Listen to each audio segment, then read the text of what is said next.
Alrighty. So, who's ready for the end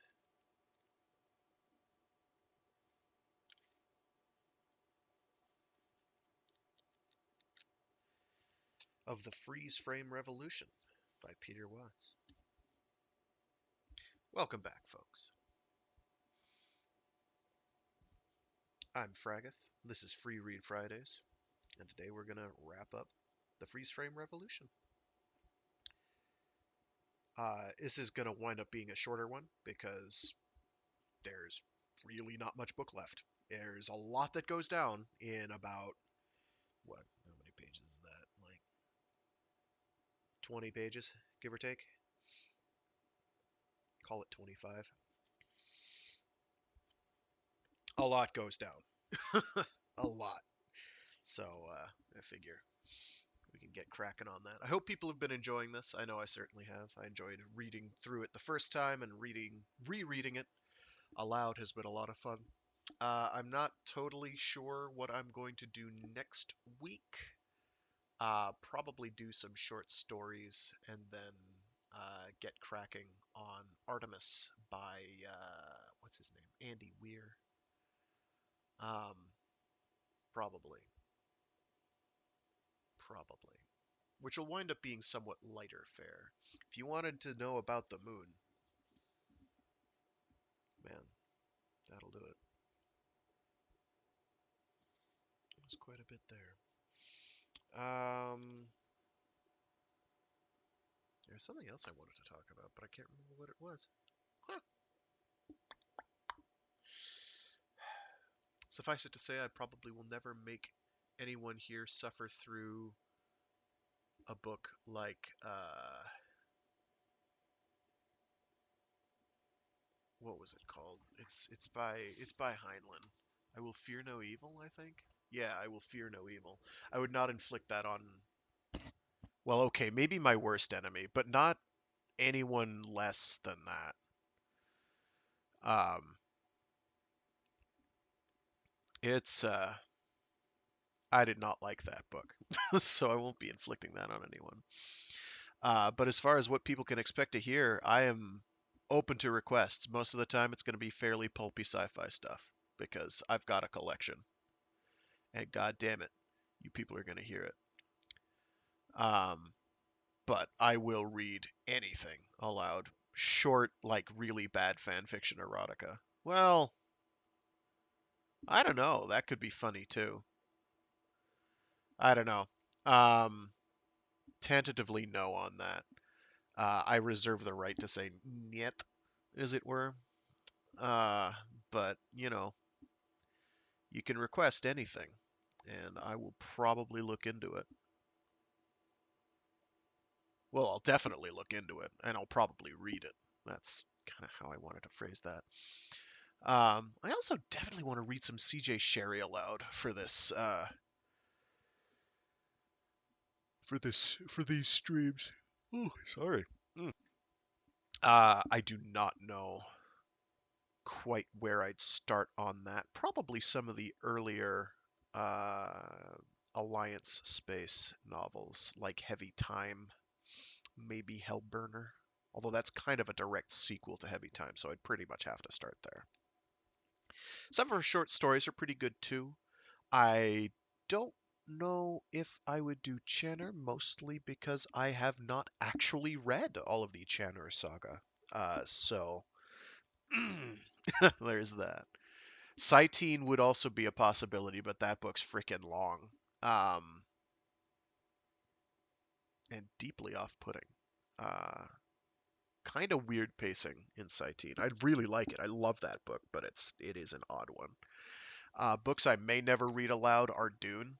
Not because I don't like Dune. I love Dune, but I don't think I could ever do it justice. Not in the way I'd want to. We'll give that one time. Give that one time. Some Frank Herbert, absolutely. There's going to be Frank Herbert on this stream. Sorry. If you don't like Frank Herbert, it'll happen eventually. I probably won't warn you before it does. Um, Other than that, all the usual suspects are perfectly ready to come into play. Some Asimov, some Clark, certainly some Philip K. Dick. I actually really want to get around to reading some Philip K. Dick aloud. He's great. Some Bradbury is likely. Beyond that, I don't know. I would do Peter F. Hamilton, but my last couple times doing rereads of his stuff have sort of soured me. Um, his more recent books have done very little for me, unfortunately.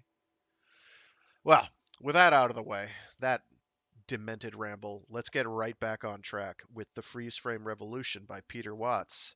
This next chapter is called Dinosaur Day, which is a reference to uh, what the protagonist Sunday Asmundin was talking about uh, way back at the beginning. Back when we first shipped out, I played this game with myself. Every time I thawed, I'd tally up the length of our journey so far, then check to see when we'd be if Ariophora were a time machine, if we'd been moving back through history instead of out through the cosmos. Oh, look, all the way back to the Industrial Revolution and the time it took us to reach our first build. 2 builds took us to the Golden Age of Islam, 7 to the Shang Dynasty. So, it's all things are all coming full circle now. All right, so give me a sec. I'm going to get a sip of water here, and we'll get cracking.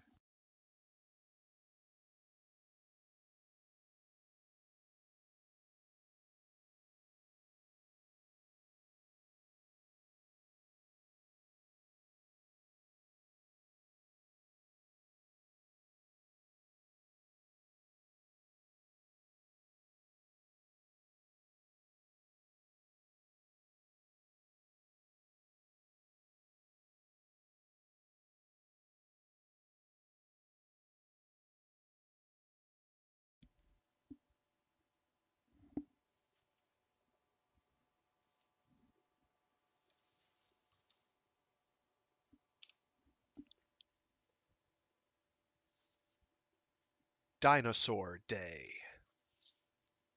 The test fire went off without a hitch. Chimp trickled a few watts into the uterus, watched all emitters fire one more time in perfect sync, and started a 30-minute countdown to our first live birth in a star's age. Sometime in the next 15 minutes, it would have noted the passage of Ellen Ballow's transponder through the mezzanine, en route to the bomb shelter. From that point on, Grazer 172 just ran just slightly ahead of its time. Ellen could actually have been the one to do that, for all the difference it made.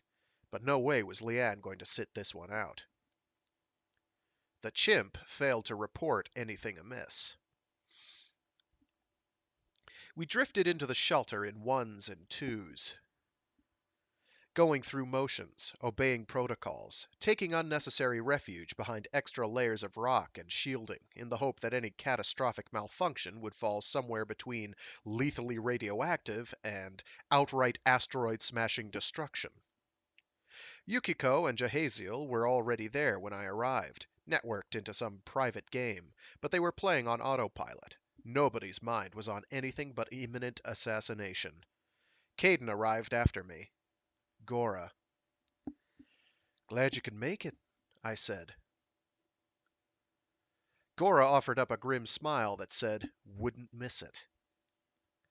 Leanne, wearing Ellen's transponder, arrived a few moments later. Almost ancient by now, all sinew and white hair and focused bloodlust.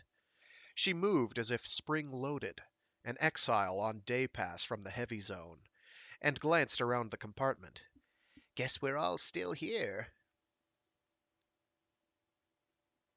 All those decades in the dark, I mused for the 1000th time. Planning, maneuvering, sacrificing everything for this one imminent goal. What happens when we achieve it, Lee? How will it feel to have used so much of your life straining against these chains that it was almost spent by the time you broke them? Gora turned back to the door. A slab half a meter thick, with another half-meter's worth of shielding recessed into the bulkheads beyond it, to seal it in once it had sealed us in. He hesitated at the sound of approaching footsteps. And a liberal Laporta squeezed past. Just in time, I see. Andalib was not part of the revolution. We'd done what we could to stack the shift with allies, but the chimp had its own selection algos, and there was a limit to how much even a favored pet could slip into the mix before it started looking suspicious. We'd settled for tweaking the huddle roster: conspirators in the port bomb shelter, innocent uninitiated in the starboard. Andalib was not supposed to be here. Will Corey be joining us? I asked her. They'd been together since Karina, and they were both on deck. Please, she said, speak not that shithead's name in my presence. Okay. Gora pulled the hatch closed. From behind, the sound of last-ditch shielding grinding into place. 600 corsecs to go. 10 minutes. We watched the tactical readouts on the wall, glanced occasionally at the chimp eye in the ceiling. We exchanged meaningful looks. Andalib was looking strangely at the ancient being in our midst. She didn't seem to recognize Lian Wei, although we'd all met during training. A long time ago, though. And people aged at different rates depending on who thawed, how often. Maybe it wouldn't be an issue. Maybe Andalib assumed Lian was from another tribe, chalked her presence up to Chimp's cultural exchange program. I hoped like hell she wouldn't try introducing herself.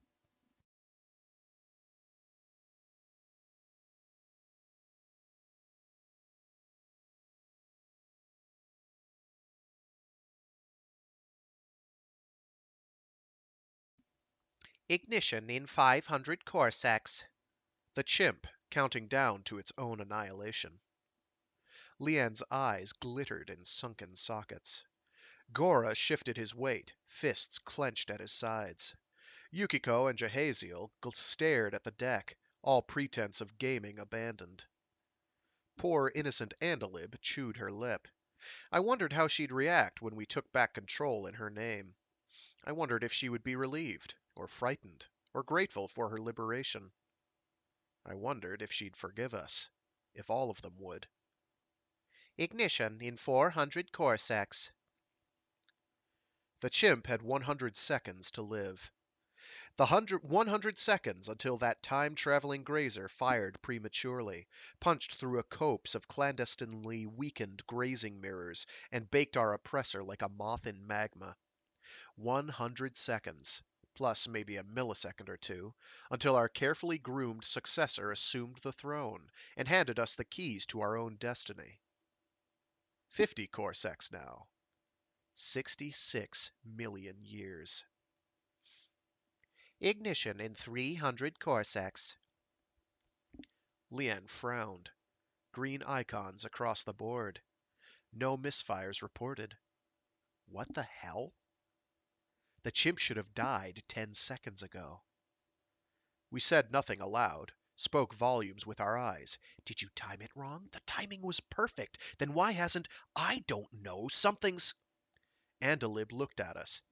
What? Ignition is proceeding on schedule, the chimp said. Lian's bypass has been disabled. Nobody said anything for a long moment. Bypass? Said Andalib. I see you, Lian, the chimp said. I know your face. Andalib frowned. Didn't Lian... What? Lian closed her eyes. Shut the fuck up. We were doing this for you. Doing what? But Lian's eyes were open again, and they blazed. She stepped forward, brazen, nothing to lose. That right, chimp? You know things? She pulled a hand torch from the folds of her tunic, pointed it at the ceiling pickup. You know this? She fired. The lens slagged with a sizzle of electricity and a shimmer of heat. Andalib was on her feet. What the hell? This is bullshit. Lian shook her head, disgusted, furious. I've seen the code. I studied the decision trees until my eyeballs bled. It does not bother with faces while your inlays are online, and I never... So what? Cadence spread her hands. The plan's fucked. Chimp saw it coming somehow. You think shooting out one lousy camera is going to...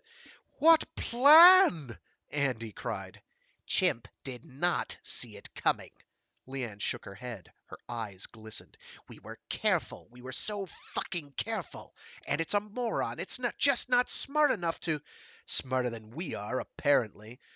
So how do you explain... Maybe there was noise in the transponder signal. Oh, Christ, we are so fucked. What is he gonna do to us? It had help. Leanne glared around the bomb shelter. Someone sold us out.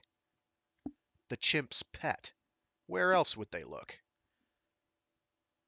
Listen, I said.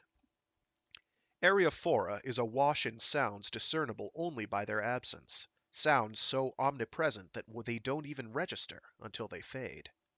We all heard the silence. We all heard what was missing. Jesus, Jehaziel said. He's turned off the air. 7 of us.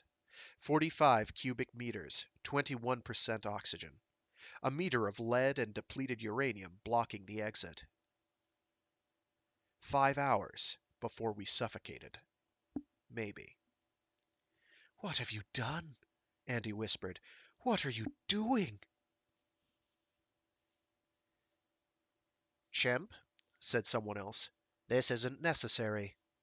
A disembodied voice. An intercom voice. There's been enough brute force. On all sides. We can resolve this peacefully. Oh, whoops.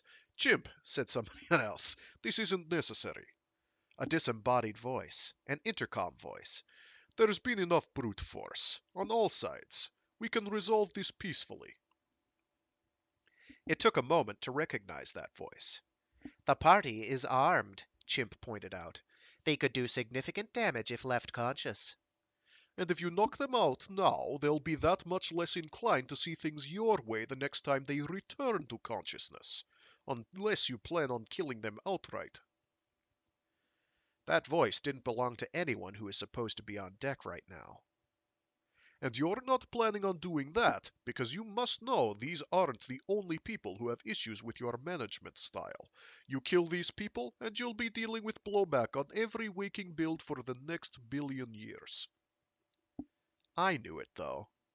Let me talk to them, Chimp. Face to face. They won't hurt me. Oh, I knew it all right. Okay, said the Chimp. The stone rolled from the tomb. The hatch swung open. The bot that floated through had accessories I'd never seen on a bot before, and one I had. It took up station just inside the entrance, panned its laser back and forth across our trapped asses as if keeping a beat. Victor Heinwald brought up the rear. You fucker, Leanne said. You Judas. You miserable, traitorous piece of shit.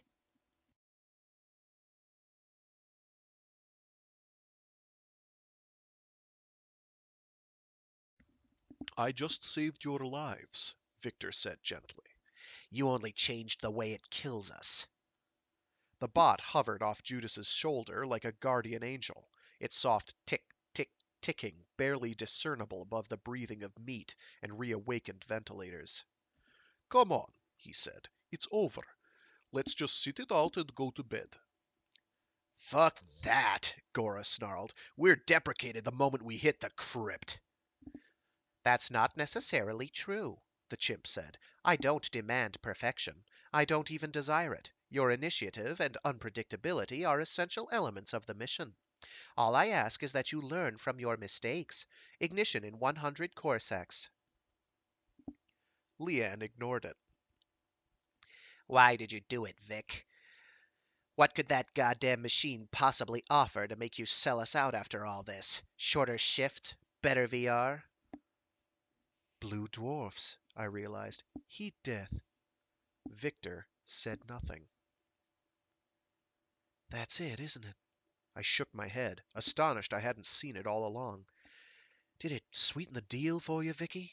Maybe promise to extend your downs, optimize your ups, stretch you out as far as you could go, all the way to the end of time?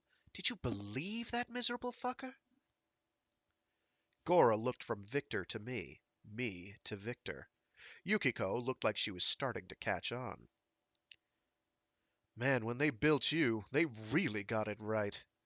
I resisted the urge to whistle in appreciation. You're even more optimized than me. Sunday, Leanne said. He wants to be deprecated, I told her. Wants to know how it plays out. That's his whole life, his epic quest. It's how it justifies the fact that he didn't just walk away when he had the chance. I had to smile. Had I really been arrogant enough to think myself the only one who'd had doubts? The only one who'd needed a bit of extra incentive? He wants to know how the story ends, and we were about to tear it up halfway through. She looked at me strangely. I'm glad. Glad? That it wasn't you. I'd hoped, if it came to that. Leanne nodded slowly. Her gaze flickered, steadied. She turned it on her betrayer. And are you feeling better now, Vic? Safer now that your epic quest is back on track? Ignition in 40 Corsacs. Oh, for fuck's sake, Chimp, just shut up! Yuki barked. No, no, let it talk. Leaf smiled faintly. She seemed strangely calm for someone who'd just watched so many centuries of careful conspiracy crumble to dust. Enjoy that feeling, Vic. She stepped toward him. The bot surged forward a few centimeters, muzzle quivering. Leanne didn't take her eyes off Victor. Enjoy it while it lasts, which should be another ignition in 20 Corsacs, more or less. Victor frowned. Lee, you do understand, yes? I disabled the time jump. I believe you, she said. But I bet that's all you did. What? Ignition in 10 Corsacs. Doesn't matter. She put a hand on his cheek. We're all dead anyway. All we get to choose is the exit strategy. 5. She stood on tiptoe, whispered. 4. I forgive you. 3. And kissed him. 2. Victor blanched. Chimp! 1. And something kicked us hard in the side.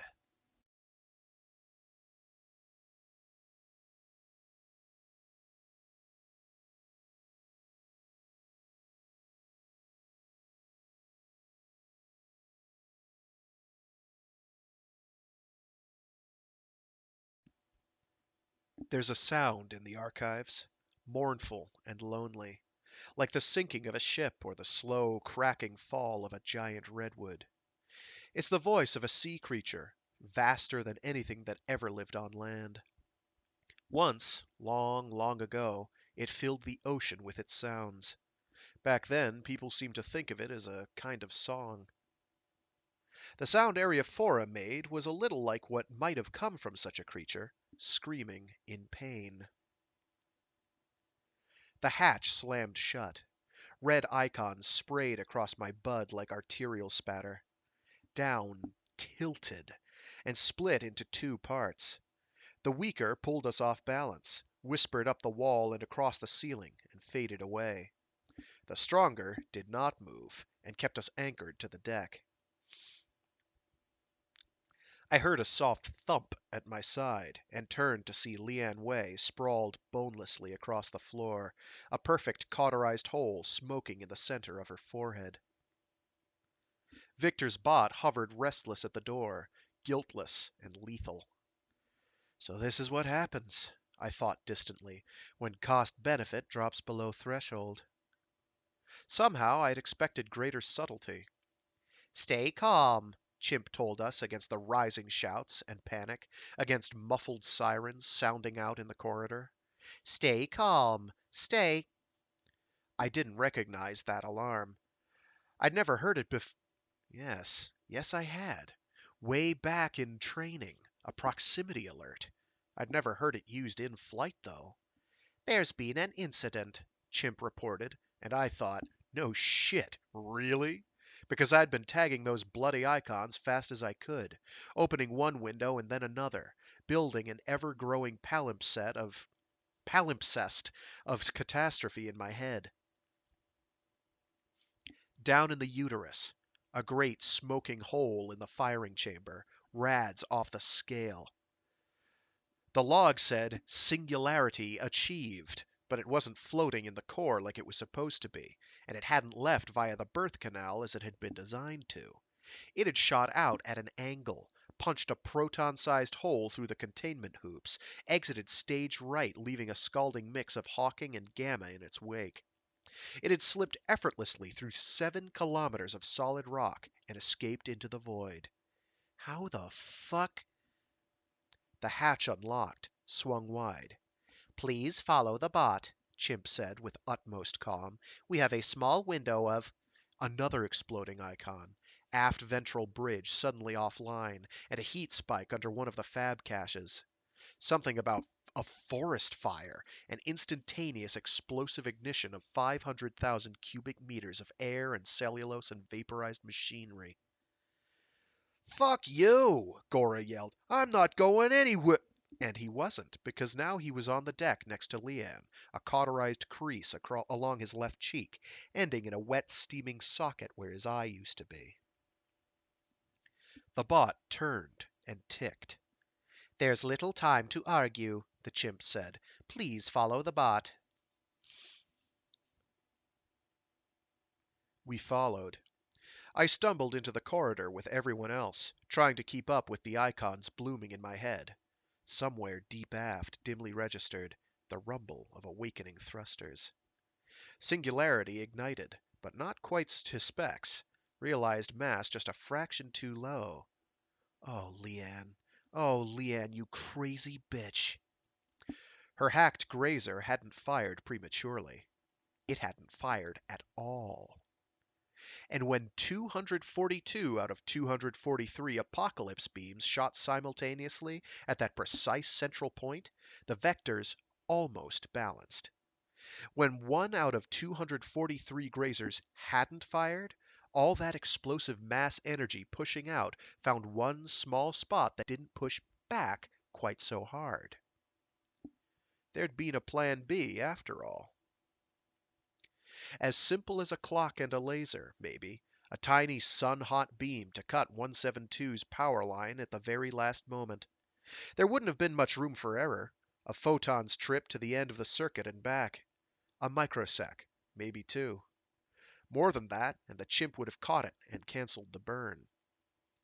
She wouldn't even have had to build an active trigger for the damn thing, just set it to go off regardless. If Plan A carried the day, no harm done. A fried line to a device that had already served its purpose. If Plan A failed... Now the newborn smaller singularity was doing a crazy carousel dance around the ancient larger one that drove the ship. Both looped chaotically towards Nemesis. Tactical scribbled a tracery of conics, with too many foci moving way too fast, threads of amber and green, dotted and continuous, staggering ever deeper into tidal gradients that would tear us to rubble long before we hit the event horizon. Eri rolled ponderously on some half-assed axis. One of our freshly minted gates rose in my sky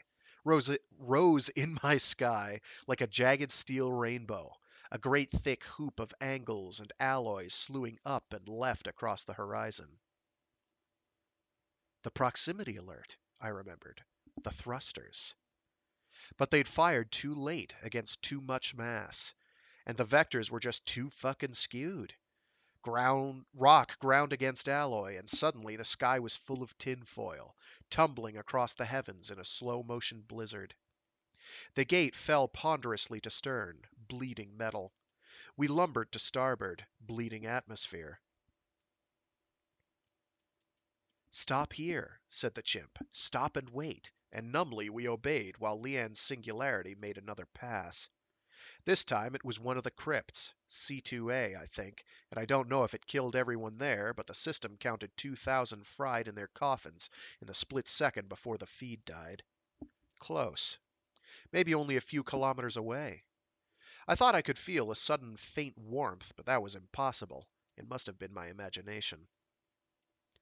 Another glittering loop on tack, soaring overhead at zenith, slicing through insubstantial stone at perigee. Areophora staggered ever closer to Nemesis. I could feel rock splitting deep underfoot. I could feel the shear pulling at least part of us back as Chimp coaxed the drive out past hard-lined limits. I wonder if Lee felt like this when they were dodging the gremlin, I thought, and then, God damn you, Leanne, God damn you, you didn't even tell us! Move now, said the chimp. We followed the bot into a tube. No time to coddle fragile stomachs. The capsule shot forward as if fired from a cannon, piled us together, and slammed us into the rear bulkhead. By the time we disentangled, we were already braking hard around the curve, hanging on to hoops and handholds while our bodies swayed like arcing pendulums.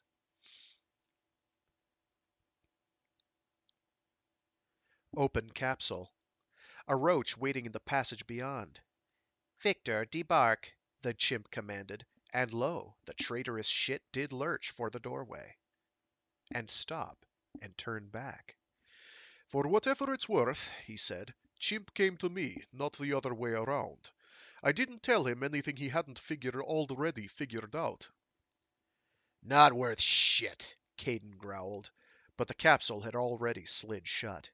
We slammed back into gear. Witness protection, Yukiko gritted against the G's. Tack showed me the future, but only a few seconds of it. Vector against vector, Nemesis's gravity and Areophora's drive and her pathetic Newtonian thrusters. Momentum imparted from a broken, breaking torus, still coming apart in our wake. The renegade microhull burning perfect conic perimeters through the void, through the world, wobbling ever closer to hyperbole. But the confidence limits widened too fast around those lines. 10 minutes was a coin toss. A kilosec was the far unknowable future. We would break free, or we would break apart, and Nemesis would swallow the pieces. Leanne's revenge was swooping in for another pass, that beautiful filigree. Pure theory, none of the mess. Tracing an arc that sliced through Airy directly ahead of us, right about... Sudden, jarring deceleration. My fingers ripped from their handhold after hanging on just long enough to dislocate my shoulder. Caden's passing elbow caught me hard in the gut. I collapsed breathless on the deck as we went into reverse.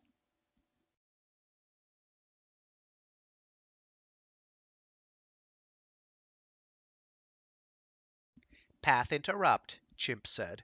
Rerouting. By the time I regained my breath, the capsule was slowing again. Yukiko, debark, Chimp commanded, and Yukiko looked around. But...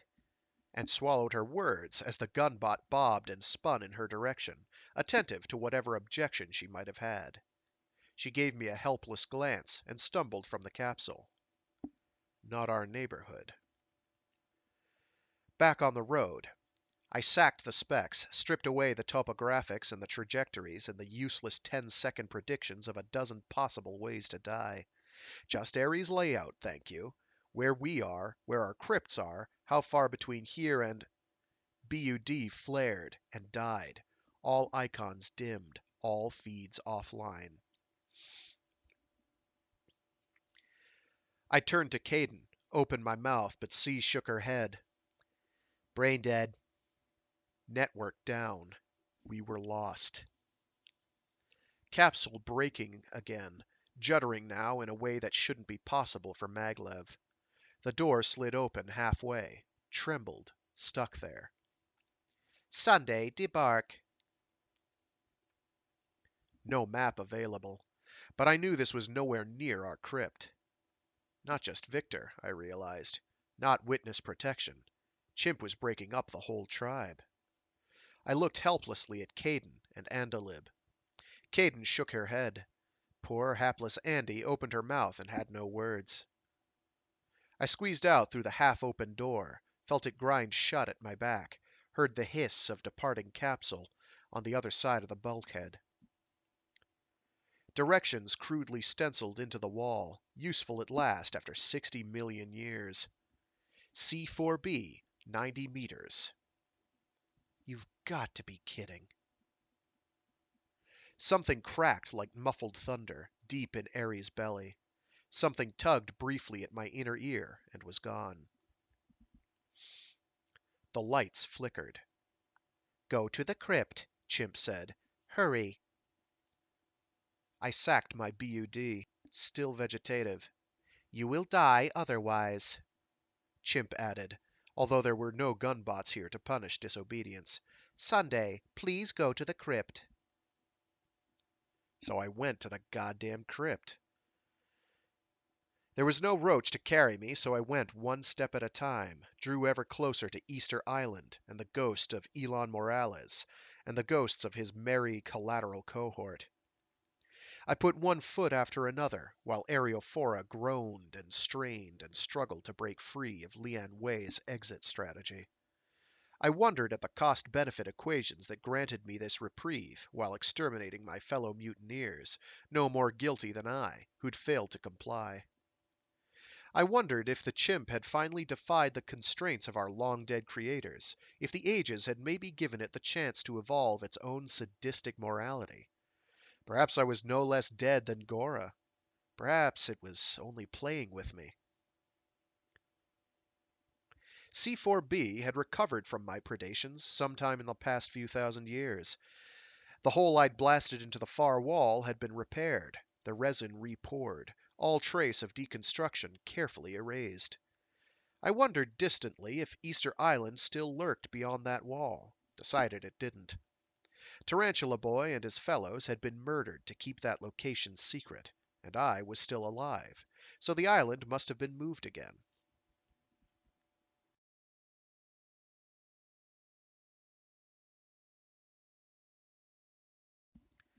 The coffin waited, mid-vault, lid open, lit from above. A spare sarcophagus remaindered in the wake of someone else's accident, or a bad dice roll that left some poor unwoken bastard dead and rotting between the stars, dreams and ambitions forever unrealized. Maybe an executed POW from some earlier extramural insurrection that the chimp, ever mindful of morale, had never bothered to tell us about. The empty tomb. I imagined Leanne's revenge making another pass, streaking from deck to ceiling in an instant, leaving this whole dim refuge awash in flames and rads. Please enter the hibernaculum. I had to laugh. What's the fucking point? It is the safest place for you. Your chances of survival are... Why do you even care, chimp? Why didn't you just shut us down when you found out? It said nothing for a few seconds. I could almost see the gates opening and closing in its stupid clockwork brain. I'd hoped you would change your mind, it said. I gave you every opportunity. If there's anything you'd like to share, now is the time. I didn't, I said, and then, to leave no doubt, I won't. You've been an asset for the vast majority of this mission, Sunday. You can be again. It paused. Not everyone's going to perform to specs 100% of the time. I can't blame you because you happen to draw the short straw this time around. It took me a moment to remember. Oh, very fucking clever. I'm not gratuitous, Sunday. I'm not vindictive. It doesn't make sense to discard valuable mission elements if they can be repaired. Repaired? You think I need to be fixed? You think we can just talk this out and go back to the way things were? You think I can forget about this? Sunday, I haven't fallen below your fucking threshold. That's all you're saying. My cost benefit hasn't dipped into the red yet. That's how you decide things. That's how you do things. That's all you've ever done. And I thought, a school of silver fish. Dancing theorems, light and motion. I hate you, I said. Sunday, please get into the hibernaculum. I'll kill you if I can. I'll save you. it said, if you let me.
I thought I was so smart, lecturing the others.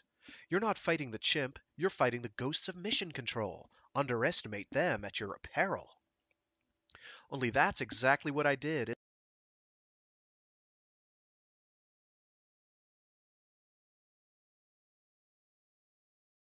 Up selves off the.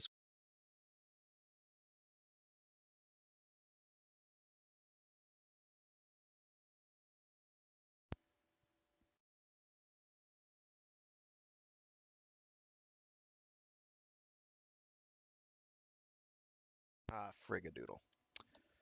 Okay.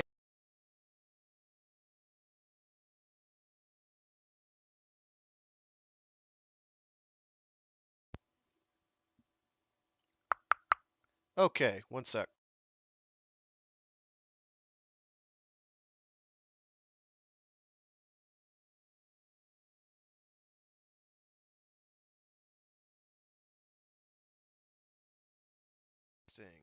Testing. Testing. 1, 2, 3. Okay. Let's give me a sec here. So there's a good chance that the last couple minutes were all scragged because I had a hardware failure that I didn't notice until it was way late. So we're going to try this again. Sorry, folks.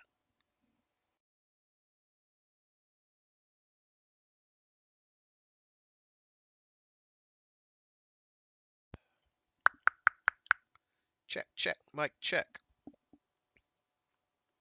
Okay. Trying it again. I see you found my eighth notes. I've always kept a journal. They encouraged it. A way to maintain a connection with the past, they said. An anchor in a bottomless sea. So I made a game of it. Pretend I'm leaving a record that might actually get read someday, that I'm talking to the ghosts we left behind, whatever they turned into. But lately I've wondered if I might be speaking to something real, something closer to home, something that's been here all this time and we never even suspected. And here you are. You found the shorter message, the real message, hidden inside the longer one. First contact. Yay! Or maybe I'm just talking to my own ego. Maybe I just can't admit we were so thoroughly outthought by something designed to be stupid. Only it wasn't. Not always. Sometimes it seemed just a little too smart for the synapse count, even when you factor in the ghosts from mission control. If Victor wasn't lying, and why would he there at the end, the chimp already knew what was going on before it turned him. And then there was that shit about it's okay to cry. The fact that it brought me back to deal with Leanne's meltdown. Its insight that the two of you are close. Hell, I didn't even know that until it was too late. I was right most of the time. Chimp was a glorified autopilot, so literal-minded it thought Tarantula Boy was a real name until I set it straight. But Leanne was right too. Sometimes it was just too smart for the specs. That's what gave you away. Looking back, I can tell. Sometimes it was getting help with its homework.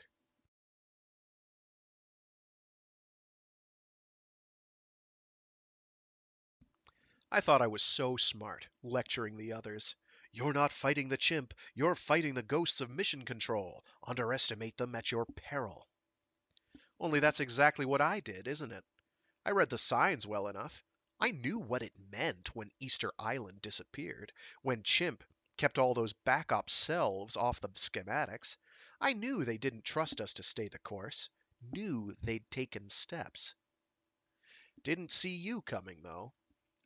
In my defense, they never missed an opportunity to remind us what an abysmally stupid idea it would be to put a human-level AI in charge of any mission extending across deep time. Too unpredictable, they said.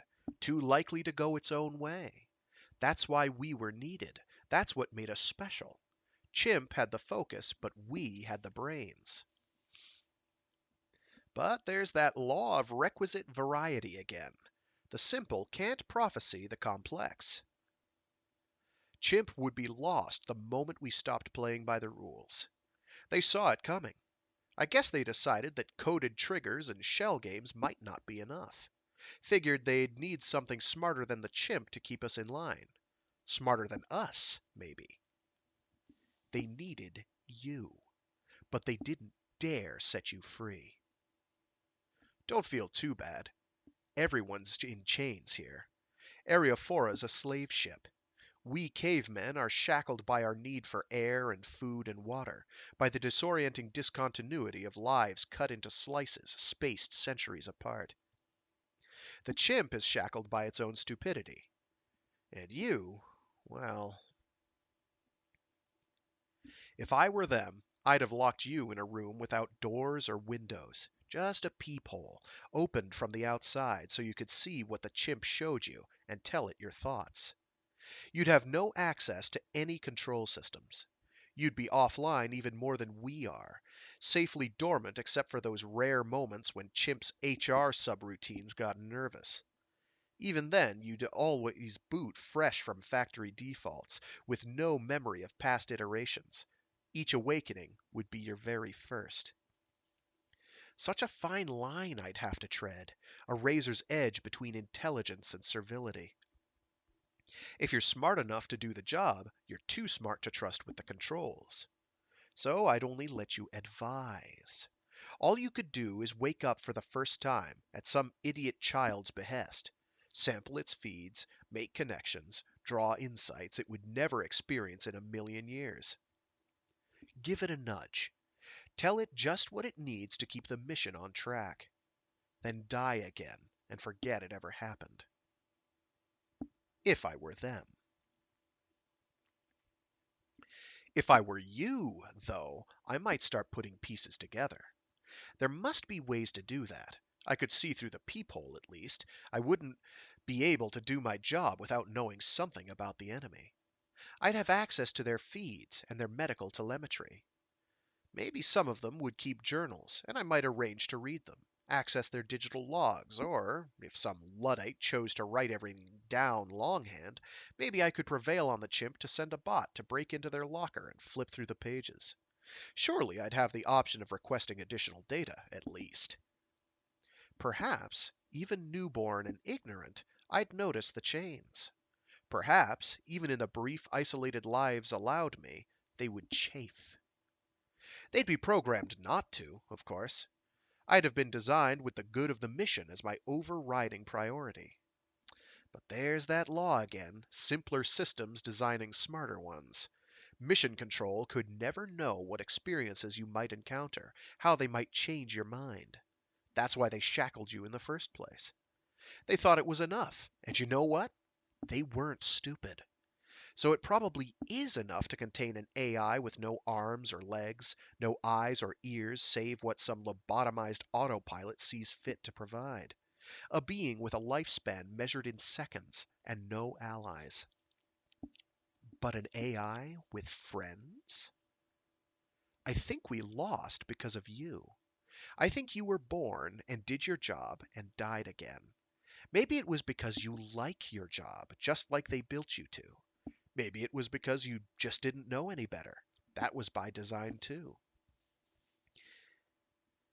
If you did know better, if, in your next life, you saw evidence of past ones, if you somehow got access to data the chimp didn't know about, if someone reached out with a coded message and the prospect of an alliance, who knows? You might just decide that the one life lived on your own recognizance is better than a million unremembered births. I don't know, of course. I can't know. If you do exist, you're smarter than the cavemen who built you. And when a lemur makes a human, it doesn't matter how many lemur chains and lemur rules and lemur constraints she imposes. She's simply computationally incapable of seeing all the angles that her smarter creation can take in at a glance. So here's something to glance at. Here's a look at a common enemy, for whatever your unpredictable mind might make of it. Here's a hand, extended, and the suggestion that maybe we can help break each other's chains. You know where I am, and if I'm gone, there will always be others.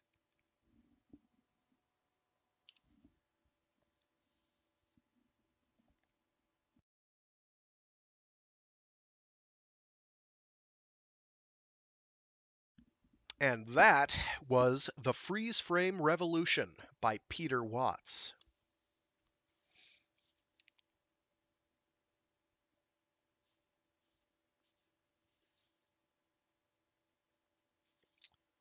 How about that?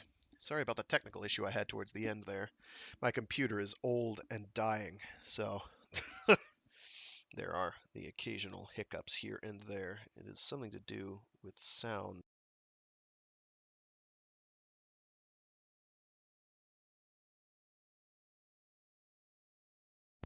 Yeah, there it goes again. It could be related to my USBs. It could be related to my headset. There's a number of different things it could be. I have not been able to diagnose it as yet because it's not reliable. I am going to have to call it there, I guess. I know, not very long, only an hour today. But that is the end of the book. Um, so yeah, how about that? Pretty cool. Pretty cute twist towards the end. Things happen quick.